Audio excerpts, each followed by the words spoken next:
Everyone, welcome to my channel. Let's learn together with DA. Together again.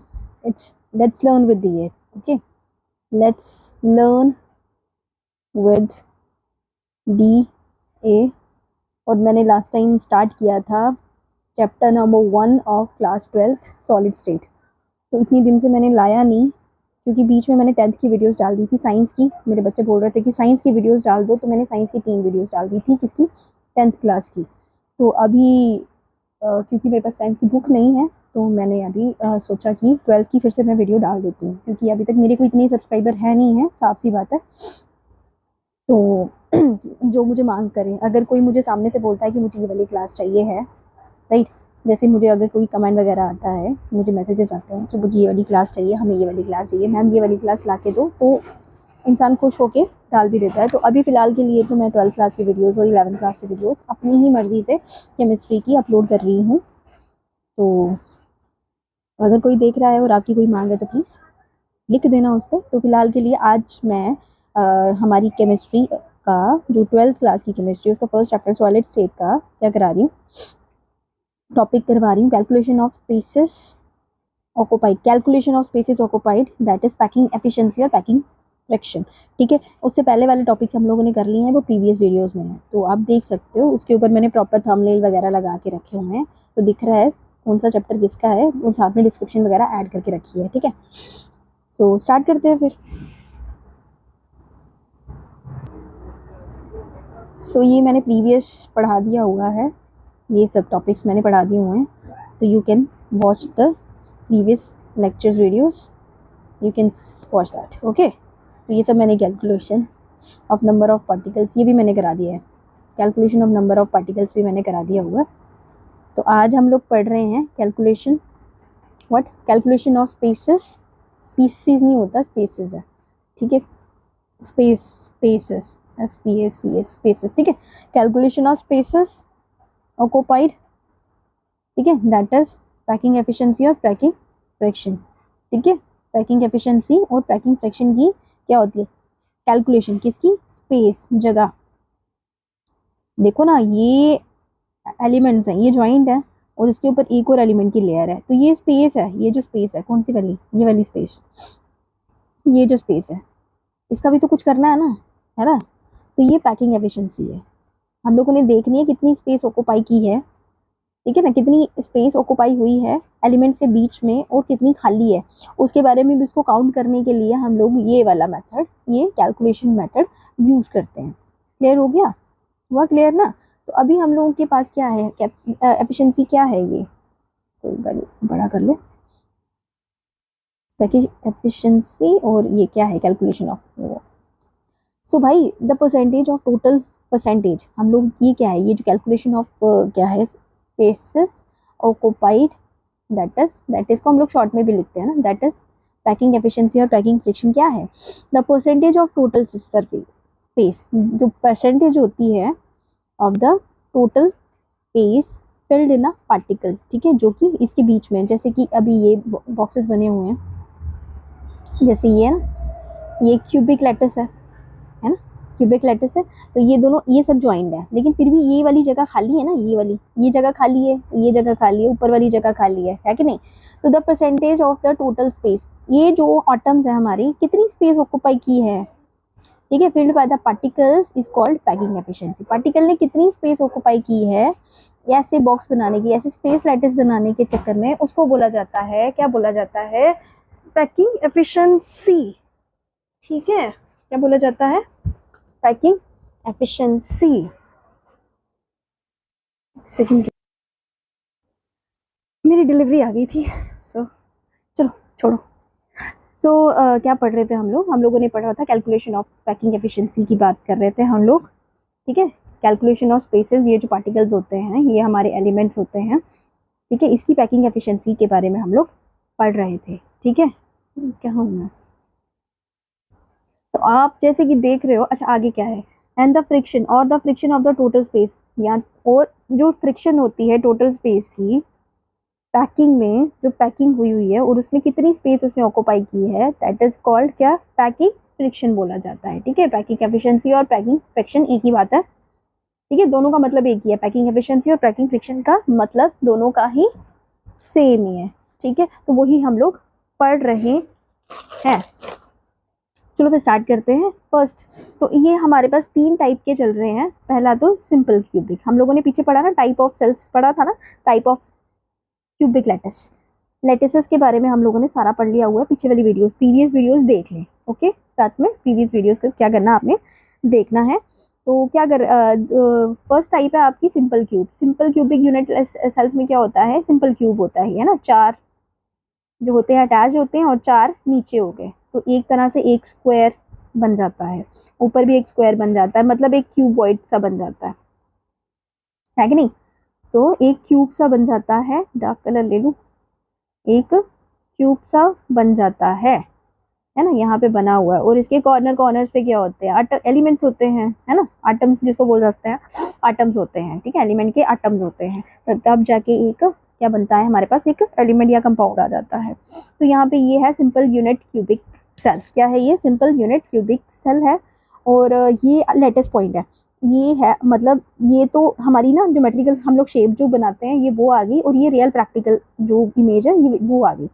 देखो ज़रा ध्यान से देखो कि स्फेयर जो है, स्फेरिकल बॉल जो है वो एक दूसरे के साथ अटैच्ड है। ये मेरे पास बॉल्स भी थे, आपको मैं बताती, चलो मैं वीडियो डाल दूंगी कि मेरे पास बॉल्स मिली तो मैं आपको बॉल के साथ प्रॉपर बता दूंगी एग्जाम्पल देके। ठीक है, और ये आ गया तुम्हारा स्पेस लैटिस आ गया, ये 4 ऊपर 4 नीचे। अब इनका सेंटर पॉइंट भी तो कहीं ना कहीं होगा ना, है कि नहीं, होगा ना, सेंटर पॉइंट होगा कहीं पे। स्फेयर जो भी होता है, जब आपके स्फेयर भी होता है तो कहीं ना कहीं उसका मिड पॉइंट रहता ही है ना। तो उस मिड पॉइंट को हम लोग क्या कर लेके चलेंगे, उसका मेन आटम, ठीक है, वो एलिमेंट का आटम लेके चलेंगे, या हमारे आटम जो भी पैकिंग फ्रिक्शन जो भी पार्टिकल्स हैं उसका आटम जो है वो बीच में लेके चलेंगे, उसको सेंटर पॉइंट लेके चलेंगे। तो ये आ गया दूसरा स्फेयर, दूसरे स्फेयर का भी पॉइंट आ गया। तो हम लोगों ने डिस्टेंस क्या लेना है, हम लोगों ने लेना ये यहाँ से लेके यहाँ तक, उसके सेंटर पॉइंट से लेके सेंटर पॉइंट तक। तो ये आ गया एक और स्फेयर, इसका भी तो सेंटर पॉइंट है और इसका भी सेंटर पॉइंट है, तो ठीक है ना। तो इन चारों को मिला के इनके सेंटर पॉइंट के, इनके जो बिल्कुल सेंटर है, जैसे साइंस में पढ़ते हैं ना centre of curvature spherical mirrors के, अब यहाँ पे सेंटर ऑफ कर्वेचर नहीं मान के चलो, यहाँ पे सिर्फ सेंटर पॉइंट लेके चलो। ठीक है, तो उनको मिला के तो हम लोगों ने एक स्क्वायर बनाना है। अब पैकिंग एफिशिएंसी देखनी है तो बेटा ये वाला ऊपर वाला हिस्सा कट जाता है ना। ऊपर वाला हिस्सा क्या है, देखो जरा अगर ध्यान से आप देखोगे, तो अगर हम लोगों ने पैकिंग बनानी है, ये जो जैसे कि आपको ये 8 कॉर्नर वाला ये वाला डायग्राम मिल रही है, तो ये ऊपर से भी कटेगा, ये यहाँ से भी कट जाएगा, यहाँ से भी कट जाएगा, और ये यहाँ से भी कट जाएगा, है ना। पूरा बॉक्स बनाने के लिए हम लोग को क्या करना पड़ेगा, काटना पड़ेगा। तो आ जाएगी, ये देखो सिर्फ 1/4 हिस्सा ही यूज हो रहा है हमारे लेटिस के लिए, है कि नहीं, हो रहा है ना। तो हम लोगों ने इसकी अभी क्या कोऑर्डिनेशन नंबर भी निकाला था ना, कि सिंपल क्यूबिक सेल का हम लोगों ने 1/, कितना निकाला था, 8 निकाला था ना, निकाला था ना। हाँ, और उसके बाद दूसरा भी निकाला था, फेस सेंटर का कितना कितना निकाला था। तो आपको याद होना चाहिए, आप पिछली पीरियड्स देखो, ध्यान से देखो, मैंने बहुत अच्छे से समझाया हुआ, तो उसको एक बारी ध्यान से समझ लो। ठीक है, तो उसी के बेस पे आइए आगे कैलकुलेशन इसकी।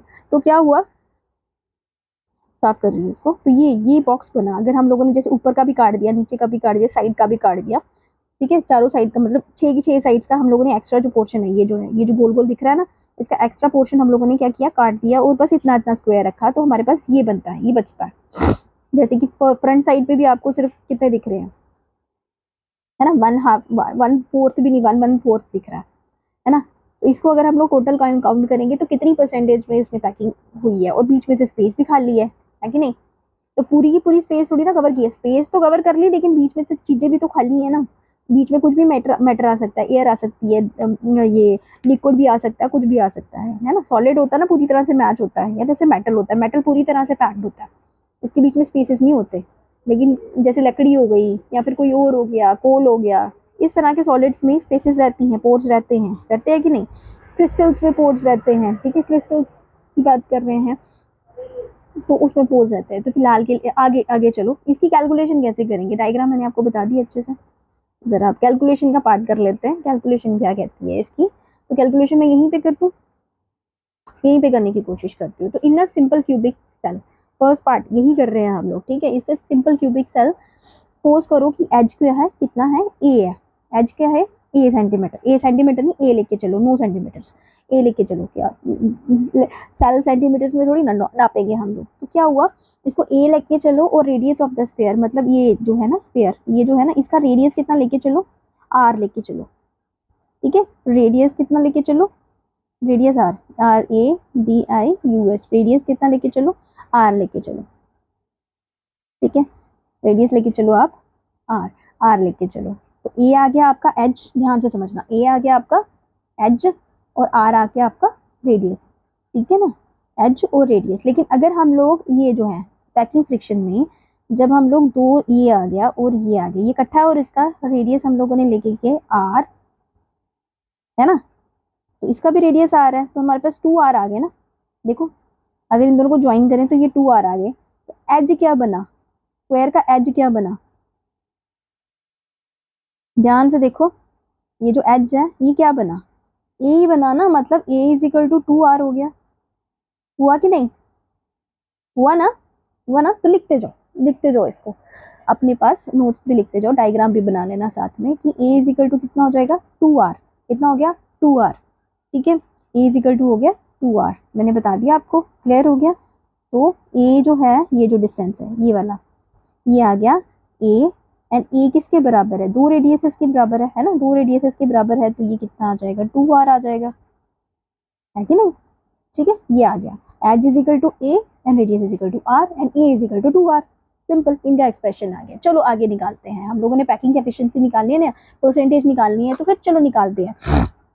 नंबर ऑफ स्पेयर्स कितने हैं, 1 2 3 4, 1 2 3 4 5 6 7 और उसके पीछे है 8, 8 है ना। नंबर ऑफ स्पेयर्स कितने, लिखते जाओ, लिखते जाओ, बस लिखते जाओ।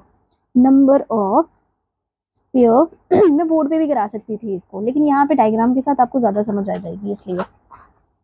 ठीक है, तो अगर है तो है, अगर हमारे पास डिजिटल कुछ तो उसका यूज कर सकते हैं हम लोग। तो नंबर ऑफ स्पेयर की स्पेलिंग गलत है भाई, स्पेयर SPHE, ठीक है। स्पेयर्स कितने, 8 है ना। 1/8 उसकी कोऑर्डिनेशन नंबर है, हम लोगों ने पढ़ा था ना पीछे।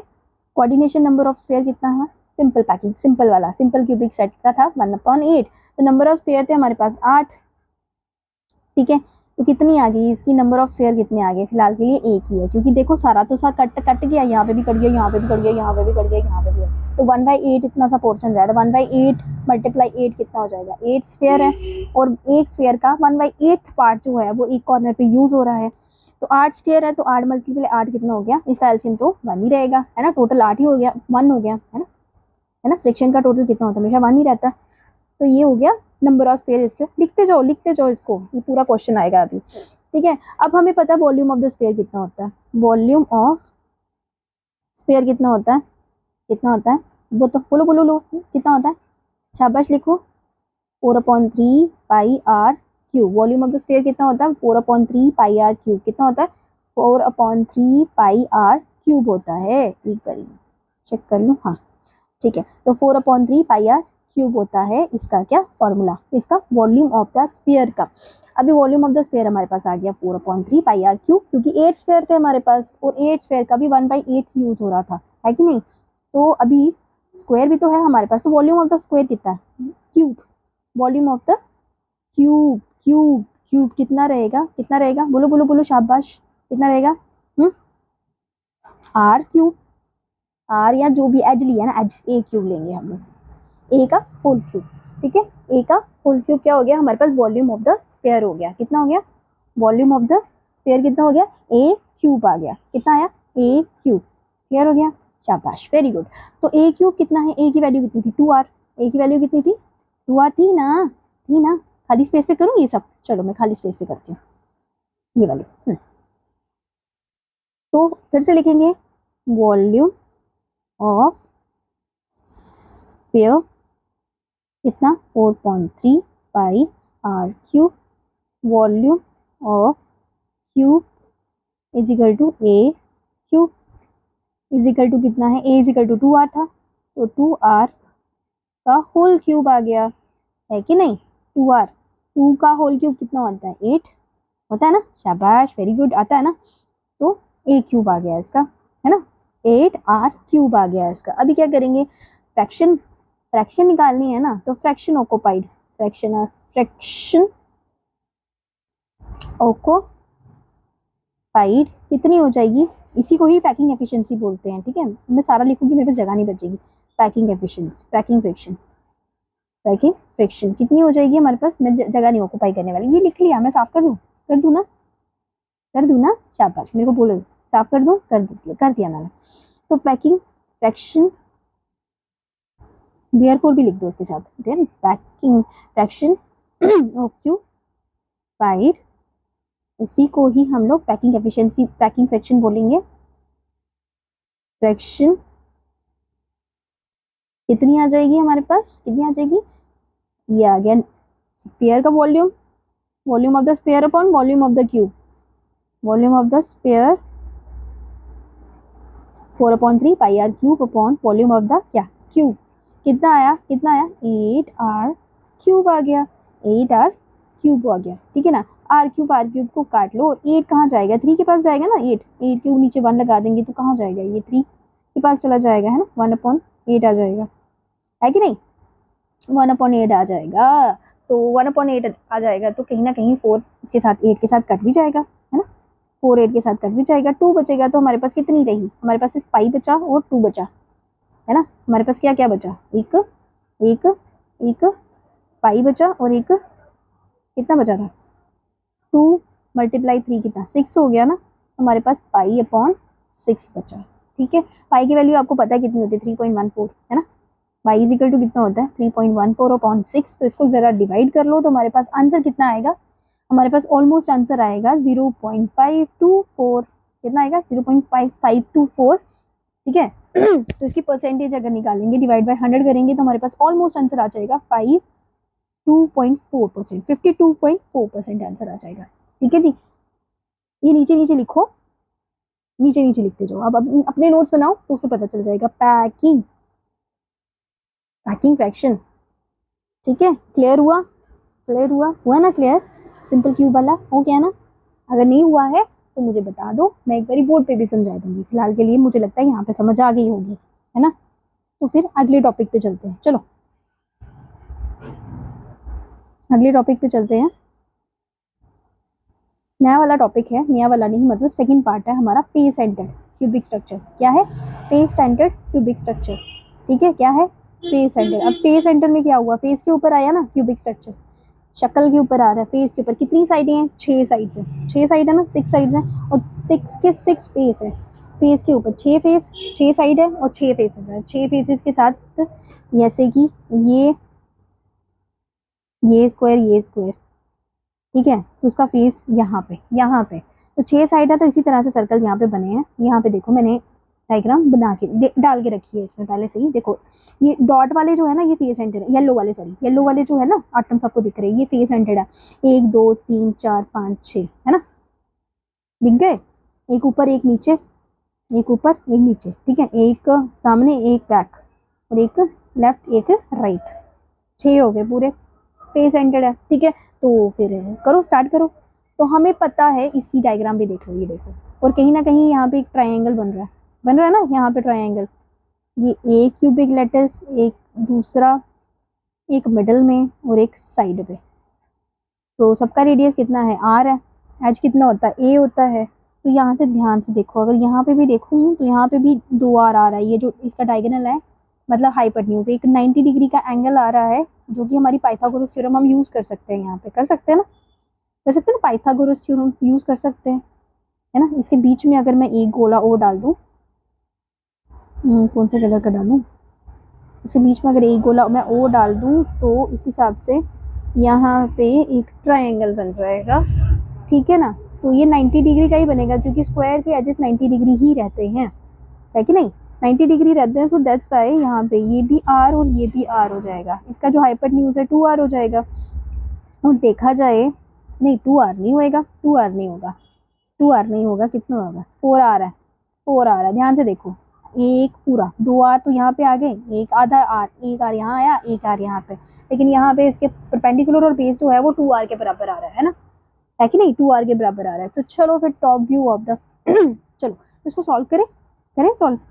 तो हमारे पास क्या आ गया है, थोड़ा सा यहाँ पे बता देती हूँ। तो ए सी, मैंने डायग्राम बनाई तो थी अभी, मैंने साफ क्यों कर दी, चलो इसे पता चल गया ना। इसका नाम दे दो ज़रा, इस पॉइंट का ए बी और सी नाम दे देंगे। क्या नाम देंगे, ए बी और सी नाम दे देंगे, ठीक है। सो हमारे पास क्या आया, एक पाइथागोरस थ्योरम लिख दूँ, ए सी कोई होता लेती हूँ, कौन सा लूँ, रेड ले लेती हूँ। ए सी, ए सी का होल स्क्वायर कितना होता है, हाइपोटेन्यूज का whole square is equal to perpendicular का होल स्क्वायर प्लस बेस का होल स्क्वायर, है ना। मैंने उल्टा लिख दिया, A B plus B C दोनों प्लस के हैं, फर्क नहीं पड़ता, लिख देती हूँ यार, ए बी का whole square plus B C का होल स्क्वायर। ये पाइथागोरस थ्योरम आ गई, ध्यान से देखो, है ना, by Pythagoras theorem, by Pythagoras theorem, ठीक है, थ्योरम, ओके। ए सी का whole square is equal to A B plus A B का whole square plus B C का होल स्क्वायर, ठीक है। तो क्या हो गया, सॉल्व करें, तो हमें पता है ए बी कितना है, ए बी कितना है, ए बी कितना है, ए का होल स्क्वायर और बी सी भी एक है ना। ए इज इक्वल टू क्या था, 2r, A is equal to कितना था, 2r था ना, ए इज इक्वल टू कितना है, 2r था ना, है ना। तो चलो फिर करो, तो अभी मैं आगे ले जाऊँ, डायग्राम तो आपको पता चल गई होगी, आगे ले जाऊँ, चलो मैं थोड़ी सी खाली स्पेस लेके जा रही हूँ, खाली स्पेस, मेरे पास खाली स्पेस है, मैंने जगह जगह खाली स्पेसेस रखी हुई है। तो मेरे पास एक ट्रायंगल है, ए बी सी, एजेस हैं ए के बराबर, ठीक है। यहाँ पे भी एक गोला था, यहाँ पे भी, यहाँ पे भी और यहाँ पे भी, ठीक है। उस हिसाब से डायग्राम के साथ ही बता रही हूँ मैं आपको, ठीक है। तो मैंने आपको बता दिया कि पाइथागोरस थ्योरम के according A C is equal to कितना हो गया था, अंडर रूट स्क्वायर वहाँ पे चला जाएगा तो ए बी का होल स्क्वायर हो जाएगा ना, ए बी का whole square plus B C का होल स्क्वायर आ जाएगा। ये क्या किया, ठीक है, बी सी का होल स्क्वायर, बी सी का होल स्क्वायर आ जाएगा अंडर रूट में, और ए बी बी सी कितना है, ए square plus A square under root, है कि नहीं, है कि नहीं। तो ये अंदर से कितना हो जाएगा, अंदर से कितना हो जाएगा, टू ए स्क्वायर का अंडर रूट, ए स्क्वायर का स्क्वायर तो कट जाएगा लेकिन टू जो है वो अंडर रूट में रहेगा, तो A under root two a square थोड़ी आएगा, ठीक है कि नहीं। तो अंडर रूट टू ए आ गया हमारा ए सी, मतलब हाइपोटेन्यूज इज इक्वल टू कितना हो जाएगा, अंडर रूट टू ए आ जाएगा हमारे पास, हाइपोटेन्यूज कितना हो जाएगा, हाइपोटेन्यूज हमारा कितना आ जाएगा, under root two a square. तो under root two a square हमें भी पता है, यहाँ पे देखो ध्यान से, मैंने आपको बोला ना, एक आर ये है, एक आर ये है, एक आर ये है और एक आर ये है कि नहीं, मतलब ये एक आर आ गया, ये दो आर आ गए, है ना, आर आर आर और आधा आर यहाँ पे भी आर, तो कितने आर आ रहे हैं, 4। तो हाइपोटेन्यूज बेसिकली 4 आर है ना, हाइपोटेन्यूज कितना है, 4 आर, अगर आप ध्यान से समझोगे तो हाइपोटेन्यूज कितना है, 4 आर है, 4 आर। तो अंडर रूट टू ए कितना हो जाएगा, हाइपोटेन्यूज जो कि ए सी के बराबर है, वो कितना हो जाएगा, 4 आर के बराबर हो जाएगा, कितना आ जाएगा, 4 आर के बराबर। तो यहाँ पे हम लोग ए की वैल्यू निकाल सकते हैं, है ना। देखो, जब under root two a is equal to 4 r के बराबर है, तो ए कितना हो जाएगा, 4 अपॉन अंडर रूट टू का आर, ये हो जाएगा, है कि नहीं, ए की वैल्यू आ जाएगी। तो वॉल्यूम ऑफ द स्फीयर कितना है, volume of unit cell, sphere नहीं लिखेंगे, यूनिट सेल लिखेंगे, वो स्फीयर की फॉर्म में है तो कितना हो जाएगा, pi are cube, unit cell cube है, क्यूबिकल फॉर्म में है ना, क्यूबिकल फॉर्म में है कि नहीं। तो कितना हो जाएगा, आर, ये क्या बोलते हैं उसको, साइड का होल क्यूब आता है ना, साइड का होल क्यूब है ना, साइड का होल क्यूब आता है। तो हमारे पास ए कितना है, ए इतना हो गया, ए इतना है ना, ए इतना हो गया, 4 upon under root two r हो गया। कॉपी पे निकालोगे तो समझ आता जाएगा, कॉपी के साथ साथ निकालना, कॉपी पे निकालना फिर समझ आ जाएगा आपको, ठीक है। तो फिर इसकी स्क्वायर आ जाएगी, क्यूब आ जाएगी, इसकी क्यूब आएगी ना, volume of the unit cell. तो volume of unit cell is equal to कितना हो जाएगा, 4 अपॉन अंडर रूट टू कितना, आर का होल क्यूब, ठीक है। तो 4 का क्यूब कितना होता है, 32, और ये अगर अंडर रूट टू को मैं 3 बारी मल्टीप्लाई करूंगी, अंडर रूट टू कैंसिल हो जाएंगे, है ना, हमारे पास कितना हो जाएगा, 2 ही बचेगा, और बाकी अंडर रूट टू आ जाएगा हमारे पास, कितना आ जाएगा, 2 अंडर रूट, अरे नहीं टू अंडर रूट टू नहीं आएगा, 32। यहाँ पे 4 का क्यूब होता है 64, है ना। 4 का क्यूब कितना होता है, 64 होता है। तो यहाँ पे 2 अंडर रूट टू हो गया, 2 जो है वो 64 के साथ कट हो गया, 32 आ गया, और बचा क्या, आर क्यूब। तो हमारे पास आंसर आया 32। आंसर नहीं आया, ये volume of the unit cube आया, ठीक है। 32 under root two R cube आ गया, ठीक है जी। कितना आया, 32 under root two R cube आ गया, ठीक है। समझ आया, आया ना, वेरी गुड। समझो इसको, ध्यान से समझो। सो आगे चलें। 32 under root two R cube आ गया था, हो गया ना। फिर आगे चलते हैं। तो ये आ गया तुम्हारा volume of the unit cell आ गया। तो स्फीयर का तो हमें पता ही है, स्फीयर का पता है ना, वॉल्यूम ऑफ द स्फीयर कितना था। वॉल्यूम ऑफ द स्फीयर कितना है, volume of the sphere, volume of sphere कितना था, 4 है, 1 2 3 4 स्फीयर्स है। 4 मल्टीप्लाई 4/3 पाई आर क्यूब है। 4/3 पाई आर क्यूब क्या है, volume of the cube sphere.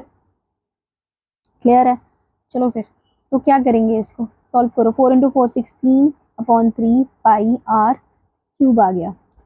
अब क्या करना है, पिछले क्वेश्चन की तरह पैकिंग फ्रिक्शन निकालनी है। ऊपर स्फीयर रखेंगे, नीचे क्या रखेंगे, क्यूब रखेंगे, ठीक है। ठीक है जी, ऊपर स्फीयर रखेंगे, नीचे क्यूब रखेंगे। तो आपने कॉपी पे लिख लिया होगा, तो आपके पास मटेरियल सामने ही होगा। तो आप मुझे बताते जाओ क्या लिखा आपने, क्योंकि मुझे नहीं दिख रहा। फ्रैक्शन ऑक्यूपाइड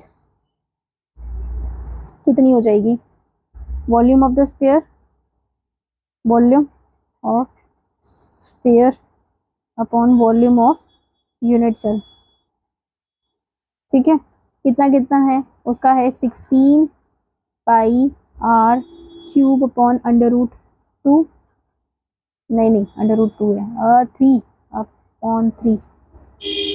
क्या किया मैंने, लिख लिया था ना फॉर्मूला, लिख लिया था ना। तो 16 पाई, या पीछे से देख सकते हो बैक करके, क्योंकि मैं बैक नहीं कर सकती। पाई आर क्यूब अपॉन कितना है, कितना था, 3 divide by 32 are cube under root two. ये क्या होगा, ऊपर आ जाएगा, उल्टा हो जाएगा, है कि नहीं, उल्टा हो जाएगा ना। तो क्या हो जाएगा 16 pi are cube upon 3 multiply under root two upon 32 are cube हो जाएगा। 16 से 32 कटा, 2 बचा, आर क्यूब कट गए, कट गए। बचा क्या हमारे पास, हमारे पास बचा सिर्फ pi under root two upon कितना, 6, ठीक है। Pi under root two upon 6 बच गया। तो इसको डिवाइड करोगे, इसको मल्टीप्लाई करोगे, कैलकुलेटर से कर लो। पाई की वैल्यू कितनी है 3.4, टू की वैल्यू कितनी होती है 1 कितनी होती है, 21 होती है, 43 होती है, आई डोंट रिमेम्बर कितनी होती है, 1.41 थी या 21 थी। तो मल्टीप्लाई कर लो उन दोनों को और डिवाइड करेंगे, तो टोटल कैलकुलेट करेंगे तो उसका आंसर आ जाएगा 0.74। 0.74 आएगा। और इसकी क्या करेंगे, इसको डिवाइड कर, परसेंटेज निकालने के लिए क्या करना है, 74 डिवाइड बाय 0.74 डिवाइड बाय 100 करेंगे, तो ये सीधा सीधा 74% आ जाएगा, ठीक है जी। तो फ्रिक्शनल स्पेस ऑफ किसकी, पे सेंटर क्यूब ने 74% स्पेस ऑक्यूपाई की है, ठीक है। इसने पे सेंटर वाले ने, पे सेंटर वाले ने बीच वाली जगह भी तो ऑक्यूपाई की थी ना। तो कितनी, 74% स्पेस जो है वो ऑक्यूपाई कर ली हुई है उन्होंने। क्लियर हो गया। तो अभी थर्ड पार्ट की बारी आ रही है, थर्ड पार्ट की बारी है। तो देखो थर्ड पार्ट है आपका बॉडी सेंटर, ठीक है। ये है थर्ड वाला। मम्मा फोन आ रहा, ले लो, सॉरी सॉरी सॉरी। तो ये थर्ड वाला पार्ट है, बॉडी सेंटर क्यूबिक क्रिस्टल, मुझे नहीं पता, ठीक है। तो ये board centre, body centre cubic crystal cell. तो यहाँ पे आपका आ गया, बॉडी सेंटर में क्या है, अंदर। तो बॉडी सेंटर में क्या है, 8 है ना, 8 ऊपर, 4 ऊपर 4 नीचे, बॉडी में बीच में 1, है ना। अब इससे तो सामने देख के पता चल रहा है कि ये ना सिंपल क्यूबिक लेटिस से ज़्यादा होगी इसकी परसेंटेज, और हमारी जो फेस सेंटर था उससे कम होगी। सामने दिख रहा है तो इसको ज़रा सॉल्व कर लेते हैं। तो फेस डायगोनल देखेंगे अभी हम लोग, ठीक है। Body centre at the sphere of the body centre touches the sphere at the corner, corner पे टच करते हैं। फिर हम लोगों को मिडल वाला देखना पड़ेगा, जैसे डायगोनल देखना पड़ेगा क्योंकि ये बीच में एक ही चीज़ है ना हमारे पास, और सारी साइड्स एजेस बराबर हैं, A B C, A equal to B equal to C बराबर है। तो हम लोग को क्या करना पड़ेगा, ए डी, जैसे कि अब एक डायग्राम मैं बना ही देती हूँ।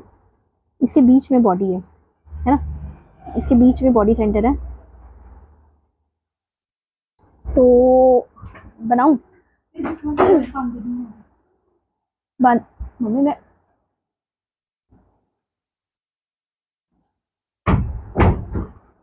ठीक है जी। तो क्या हुआ अभी, ये आ गया स्फीयर, सॉरी ये आ गया यूनिट सेल, मैं बना ही देती हूँ।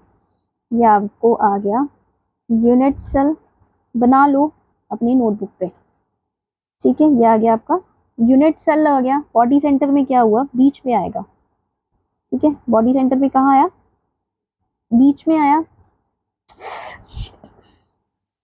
ठीक है, बीच में आया। फिर मैं दूसरे कलर का लेती हूँ। अभी क्या हुआ, हम लोग ना कौन सा वाला ट्राइंगल लेंगे, ये आ गया ए, ठीक है, ये आ गया बी, और ये आया तुम्हारा सी, और ये आया तुम्हारा डी, ठीक है। किसको किसको लेके चले, ए बी सी, ए बी सी और ये डी लेके चले। इनको जरा ज्वाइन कर दो, हमारे पास कितने ट्राइंगल्स आ रहे हैं। ये नहीं चाहिए था, ये चाहिए था, ये वाला, ठीक है। ये नहीं चाहिए, ये नहीं चाहिए, ये भी नहीं चाहिए। मैं फिर से बना रही हूँ ये, ठीक है। ये आ गया तुम्हारा बॉडी सेंटर, अंदर के अंदर, अंदर अंदर, ये बॉडी सेंटर आटम है ये, ठीक है। और ये आ गया तुम्हारा ए, ये बी, ये सी और ये डी। और इसको किसको किसको मैच किया है इसने, ए और सी को, ए और डी को, ठीक है। ए और सी को और ए और डी को मैच किया हुआ है। और क्या एजेस कितने हैं, ए के बराबर है, एजेस कितने हैं, एक के बराबर हैं। तो हमारे पास दो पाइथागोरस थ्योरम आएगी, पाइथागोरस लगेंगे यहीं पे लिख दूं, कहीं पे घुसा के।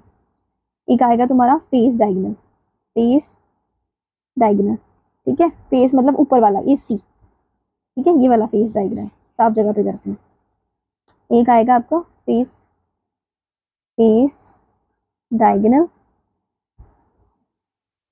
ऊपर वाला ए सी जो कि है कितना है, A C is equal to under root, सीधा ही लिख दो, ए बी का whole square plus B C का होल स्क्वायर, कितना आ जाएगा, A square plus A square is equal to कितना हो जाएगा, अंडर रूट टू ए, पहले भी निकाला हम लोगों ने, देख लिया ना, ए, ठीक है, अंडर रूट टू ए आ जाएगा।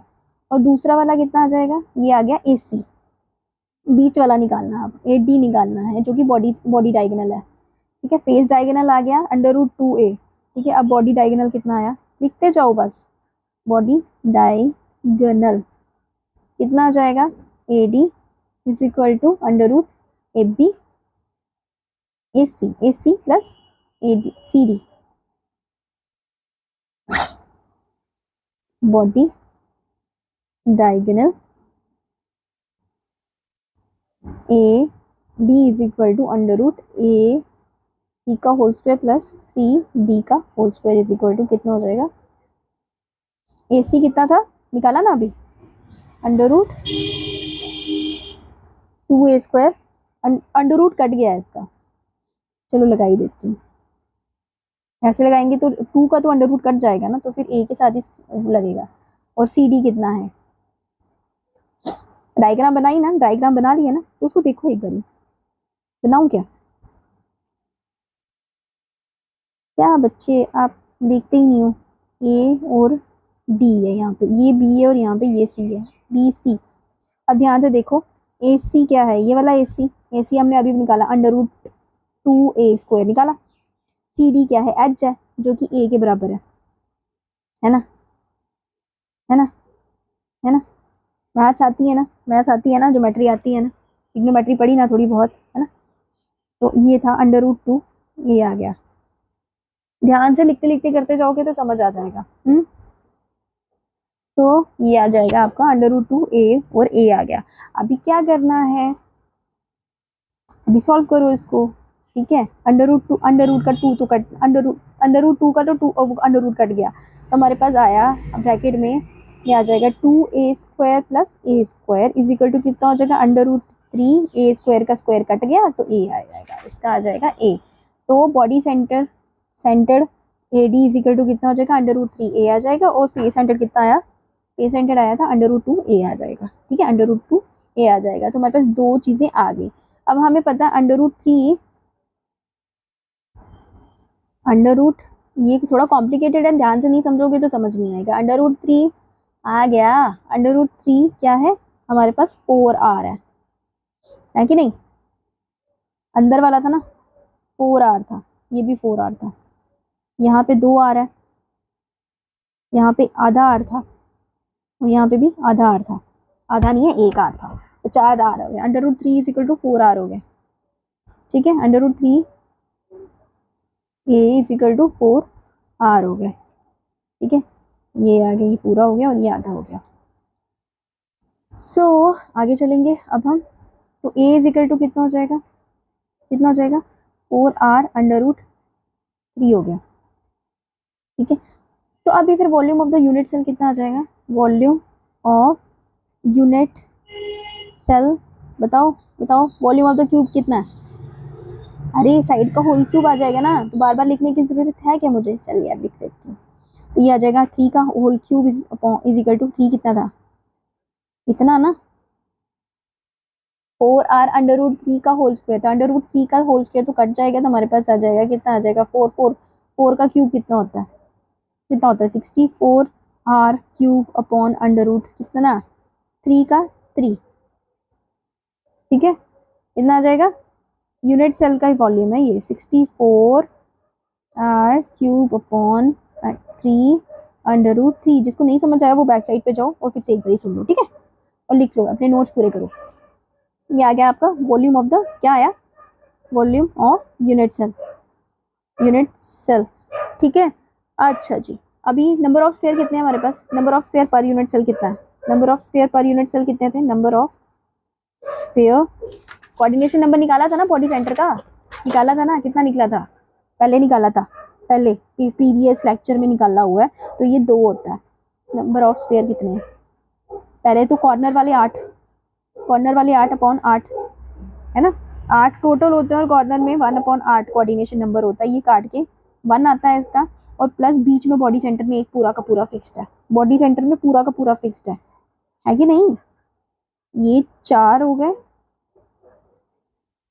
तो नीचे भी ऊपर भी 4 है, नहीं ऊपर भी 4 ऐसे ऐसे करके, और बीच में एक पूरा का पूरा फंसा हुआ, तो कॉर्नर वाले तो 1/8 ही होते हैं, और बीच में पूरा पूरा का फिट होता है, तो ये आ जाएगा 1/8, ये आ जाएगा प्लस, तो यहाँ पे इसका तो 1 आएगा और प्लस 1 आ जाएगा, इसलिए तो 2 आ गया, क्लियर, आ जा तू भोग ले पहले। हाँ, so volume of the 2 spheres कितना हो जाएगा, 2 स्फीयर है, कोऑर्डिनेशन नंबर 2 आया, तो हमारे पास 2 आया, वॉल्यूम ऑफ 2 स्फीयर्स कितना हो जाएगा, 2 इंटू 4/3 πr³ आ जाएगा, तो कितना हो जाएगा ये 8/3 πr³ आ जाएगा। पिछला वाला लिखा है ना, लिखा है ना, तो अभी क्या करना है, फ्रिक्शन निकालनी है, पैक्टिंग फ्रिक्शन निकालनी है, बस डिवाइड करना और आंसर आ जाएगा हमारा। तो अभी क्या होगी, देयरफॉर फ्रैक्शन ऑक्यूपाइड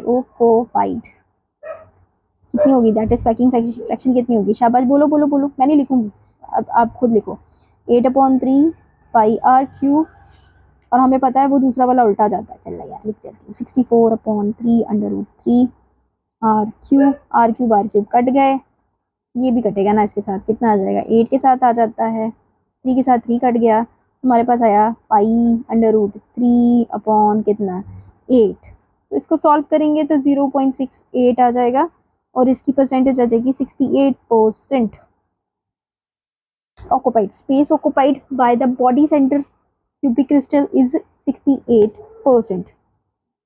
क्लियर हो गया बेटा, ध्यान से एक बारी समझ लो, मुझे लगता है मैंने बहुत अच्छे से एक्सप्लेन किया है, एक बारी पीछे से जाओ, फिर से जाओ और प्रॉपर लिखो, एक एक पॉइंट अपना लिखो, ठीक है, क्योंकि अब मुझे वीडियो बनानी है, जब मैं ज़्यादा लंबी वीडियो बनाऊंगी तो ज़्यादा आप ही बोर हो जाओगे, तो बेटर है ध्यान से समझो कि इन्होंने क्या बोला है, मैम ने क्या बोला है, और आप अपने नोट्स बनाते जाओ।